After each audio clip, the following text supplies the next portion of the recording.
السلام علیکم ورحمۃ اللہ وبرکاتہ۔ ایک نئی ویڈیو کے ساتھ آپ خدمت میں حاضر ہیں، جس میں ہمارا موضوع سخن ہوگا حضرت سلیمان علیہ السلام اور ملک الموت۔ ویڈیو شروع کرنے سے پہلے ہماری آپ سے درخواست ہے کہ ہمارے چینل کو ضرور سبسکرائب کر لیں اور بیل کے آئیکن پر بھی ضرور پریس کر لیں۔ حضرت سلیمان علیہ السلام اللہ تعالیٰ کے ایک برگزیدہ نبی تھے۔ آپ حضرت داؤد علیہ السلام کے بیٹے اور حضرت یعقوب علیہ السلام اور حضرت اسحاق علیہ السلام اور حضرت ابراہیم علیہ السلام کی اولاد میں سے تھے۔ اس روئے زمین پر 4 بادشاہ ایسے آئے ہیں جنہوں نے پوری زمین کے اوپر حکومت کی، جن میں سے 2 مومن اور 2 کافر تھے۔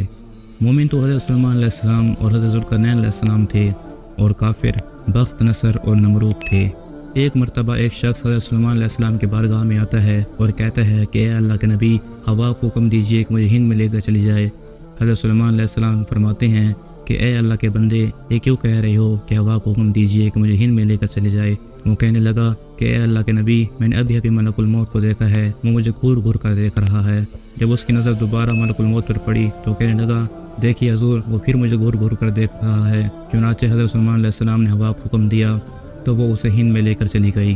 تھوڑی ہی دیر بعد ملک الموت آپ کی برگاہ میں آتا ہے اور کہتا ہے کہ اے اللہ کے نبی، سنا آپ نے اس آدمی کا قصہ کہ اللہ تعالیٰ نے مجھے حکم دیا کہ اس کی روح ہند میں قبض کرنی ہے، اور میں اس کو دیکھ دیکھ کر حیران ہو رہا تھا کہ یہ آپ کے بارگاہ میں حاضر ہے اور روح قبض کرنے کا حکم ہند میں ملا ہے مجھے۔